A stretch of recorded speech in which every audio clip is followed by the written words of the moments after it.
Hello students and parents. তো তোমরা video থাম্বনেইলে দেখতে পাচ্ছ যে আমরা হলি ক্রস স্কুল ড্যাপাছড়ার স্কুল ফি কীভাবে পেমেন্ট করব সেটা আজকের ভিডিওতে আমরা দেখাতে যাচ্ছি। তো তার জন্য তোমাদের মোবাইলের যে ওয়েব ব্রাউজার আছে বা গুগল ক্রোম বা যে ক্রোম ব্রাউজার আছে সেখানে গিয়ে তোমরা টাইপ করবে হলি ক্রস স্কুল ড্যাপাছড়া বা হলি ক্রস এইচএস স্কুল ড্যাপাছড়া লিখে সার্চ করলেও হবে। তো এখানে দেখতে পাচ্ছ তোমরা আমরা হলি ক্রস স্কুল ড্যাপাছড়া লিখে সার্চ করলাম, করার পর অনেক অপশান আসলো। আসার পরে এখানে নিচে দেখতে পাচ্ছ ডিরেকশন, শেয়ার, সেভ, ওয়েবসাইট বলে একটা কথা আছে। তো আমি ডাইরেক্ট ওয়েবসাইটে ক্লিক করব, করার পর আমি স্কুল ওয়েবসাইটে আমি যাব।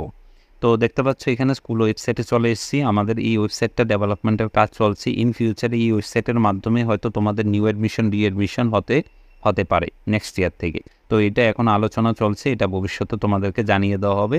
তবে এই বছর থেকে তোমাদের বাস ফি এবং স্কুল ফি দুটোটাই কিন্তু তোমাদের এই ওয়েবসাইটের মাধ্যমে এসে পে করতে হবে। তো আজকে আমরা শুধু টিউশন ফি বা স্কুল ফিটা কীভাবে পে করতে হবে সেটা আমরা দেখাবো। সেই জন্য টিউশন ফি ট্যাবে এসে তোমরা পে ফিস যে অপশানটা আছে সেখানে তোমরা ক্লিক করবে। করার পরে তোমাদের একটা লগ ইন পেজ আসলো, সেখানে তোমাদের স্টুডেন্ট আইডি বা অ্যাডমিশন নাম্বার দিয়ে তোমাদেরকে ঢুকতে হবে। তো প্রত্যেক স্টুডেন্টের জন্য একটা অ্যাডমিশন নাম্বার আছে। আমি যে কোনো একটা অ্যাডমিশন নাম্বার এখানে বসাচ্ছি এবং তোমাদের অ্যাডমিশন নাম্বারটা স্কুল অফিস থেকে বা তোমাদের ক্লাস টিচার তোমাদের সাথে অলরেডি গ্রুপে শেয়ার করেছে, ওনার থেকে তোমরা জেনে নেবে, জেনে নিয়ে তোমরা পে করবে। তো এখানে করার পরে তোমরা অ্যারো মার্কে ক্লিক করার পরে দেখো একাডেমিক ইয়ারটা এসে পড়েছে। তো একাডেমিক ইয়ারটা ডিফল্ট থাকবে, এটাকে তোমাদের কিছু করতে হবে না। নেক্সট দিয়ে আমরা আমাদের লগ ইন পেজ মানে স্টুডেন্ট লগ ইন পেজে চলে আসবো। তো এইখানে দেখতে পাচ্ছি স্টুডেন্টের নামটা এখানে দেখাচ্ছে, নামটা কিন্তু কনফার্ম হয়ে নেবে, কারণ হতে পারে ভুল অ্যাডমিশন নাম্বারের কারণে অন্য একজন স্টুডেন্টের পেমেন্ট তোমরা দিয়ে দিচ্ছ, এটা যেন না হয়। তারপর কুইক পেমেন্ট বলে একটা অপশান আছে, দেখো ওই অপশান আমি ক্লিক করলাম। করার পরে দেখো ওর সবগুলা মান্থ এখানে দেখাচ্ছে। ওর এখানে এপ্রিল মাসটা দেখাচ্ছে না, কারণ এপ্রিল মাসটা অলরেডি পে করে ফেলেছে। সেজন্য যে ডিউসগুলো বাকি আছে মে থেকে বাকি মান্থগুলো দেখাচ্ছে। তো সবগুলা মান্থ এখানে দেখাবে এবং তোমরা সিলেক্ট করার জন্য দেখো রেড কালারের যে প্লাস বটনটা আছে সেখানে ক্লিক করলে মান্থগুলো অটোমেটিক্যালি সিলেক্ট হয়ে যাচ্ছে। তো দেখতে পাচ্ছি এখানে 3টা মাস আমি সিলেক্ট করলাম এবং নিচের দিকে যদি আমি আসি তাহলে দেখো টোটাল 700 করে 2100 এখানে দেখাচ্ছে। ফাইনটা এখনও 0, কারণ ফাইনটা এখন লাগছে না, কারণ আমি অ্যাডভান্স পে করছি। দেখো তোমাদের কিন্তু একটা জিনিস খেয়াল রাখতে হবে, এই বছর থেকে কিন্তু লেট ফি 50 রুপিস তোমাদের অ্যাড হয়ে গেছে। তোমরা প্রত্যেক মাসেরটা মাসে পে করে নেবে বা অ্যাডভান্স পে করে নেবে, তাহলে তোমাদের 50 রুপিস যে পেনাল্টিটা সেটা কিন্তু তোমাদের লাগবে না। এপ্রিল মাসের 30 তারিখের মধ্যে পে করতে হবে, মে মাসের 31 তারিখের আগে তোমাদের পে করতে হবে। এরকমভাবে প্রত্যেক মাসের আগে পে করতে হবে, নাহলে কিন্তু তোমাদের 50 রুপিস পেনাল্টি লেগে যাবে। তো দেখতে পাচ্ছ এখানে পেমেন্ট ডিউসের মধ্যে গিয়েও তোমরা কিন্তু দেখতে পাচ্ছ কয়টা পে করা হয়েছে কয়টা পে করা হয়নি। তো আমি শুধু এখন মে মান্থটা পে করে দেখাবো। তাহলে মে মাসটাতে আমি প্লাস বটনটাতে ক্লিক করলাম, করার পরে সাথে সাথে দেখো গ্রিন মার্ক হয়ে গেছে। এবং তোমরা যদি একটু নিচের দিকে নামো তাহলে দেখাচ্ছে কোন মাসেরটা আমি সিলেক্ট করলাম, মে মাসের 700 আমি পে করছি। তারপর নেক্সট দেওয়ার পরে দেখো আবার পেমেন্ট ডিটেলসটা আমাকে কনফার্ম করছে। তোমাদেরকে কিন্তু বারবার বলছি আমি যে তোমরা কনফার্ম হয়ে নেবে। তারপর ফিল ডিটেলসের মধ্যে তোমরা রিমিটিয়ারের নামটা তোমাদের লিখতে হবে। রিমিটিয়ার যে কোনো কেউ হতে পারে, হয়তো তোমাদের নিজস্ব নামও লিখতে পারো, হয়তো বা তোমার বাবার নাম বা মার নাম যে পে করছে ওনার নামও লিখতে পারো। তবে নামটা জেনুইনলি তোমরা লিখবে, কারণ যদি কোনো সমস্যা হয় তাহলে যেন কন্ট্যাক্ট করা যায় তোমাদের সাথে। এবং কন্ট্যাক্ট ডিটেলস ফোন নাম্বারটাও তোমরা জেনুইন ফোন নাম্বার লিখবে যেন তোমাদের সাথে কন্ট্যাক্ট করা যায়।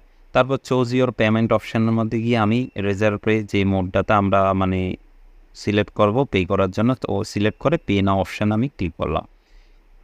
করার পরে দেখো এখান থেকে আবার তোমাদেরকে চেক আউট করতে বলছে একবার, মানে স্টুডেন্ট আইডিটা কনফার্ম করতে বলছে, নামটা কনফার্ম করতে বলছে। এটা কিন্তু তোমরা অবশ্যই কনফার্ম হবে। তারপর চেক আউট করলাম।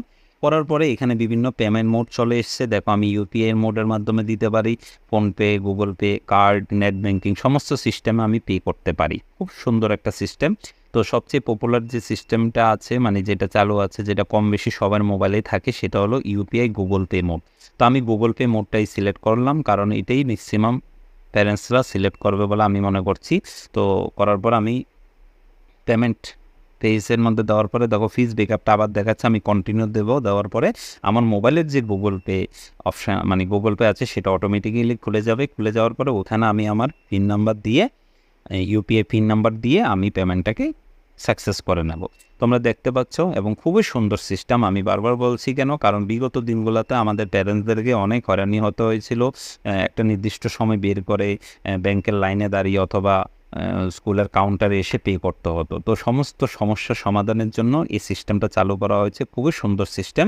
তোমরা এখন ঘরে বসো পে করতে পারবে, তবে লেট ফি যেন না লাগে সেটা আমি বারবার বলছি। তোমরা সময়ের সাথে সাথে পে করে নেবে। তো এখান থেকে দেখো পে করার পরে পেমেন্ট সাকসেসফুল আসলে, এবং আমি চাইলে রিসিপ্ট কপিটাও আমি এখানে বের করে দেখতে পারবো। রিসিপ্ট কপির মধ্যেও নাম থাকবে, স্টুডেন্ট অ্যাডমিশন নাম্বার, কোন টার্ম, ক্লাস, সেকশন, সমস্ত কিছু এখানে টোটাল কত টাকা দিল সমস্ত কপি এখানে থাকলো। এবং এই রিসিপ্ট কপিটা তোমাদের কাছে রেখে দিতে পারো, স্কুলে জেরক্স কপি জমা দেওয়ার কোনো প্রয়োজন নেই। তো তোমরা নিজেদের কাছে রেখো। তারপর আবার ফিস ড্যাশবোর্ডে গিয়েও আমি দেখতে পারবো যে টোটাল কত মাসের পে করা হলো এবং কয়টা ডিও আছে এখনও বাকি আছে। দেখো খুব সুন্দর মতো আমি সমস্ত জিনিসগুলা দেখতে পাচ্ছি। তো আশা করি এই ভিডিওটার মাধ্যমে তোমরা শিখে ফেলেছো যে তোমাদের কিভাবে স্কুল ফি পে করতে হবে, এবং তোমরা চাইলে যে কোনো সময় কিন্তু রিসিপ্ট কপিগুলো তোমরা ডাউনলোড করতে পারো।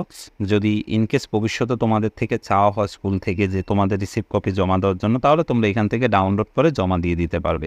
তো এখন আপাতত জমা দেওয়ার কোনো দরকার নেই, তোমরা জাস্ট অনলাইনে পে করে দিলে স্কুল কর্তৃপক্ষ সেটার নোটিফিকেশান পেয়ে যাবে যে টোটাল কত টাকা ফিস জমা পড়লো, কার জমা পড়েনি।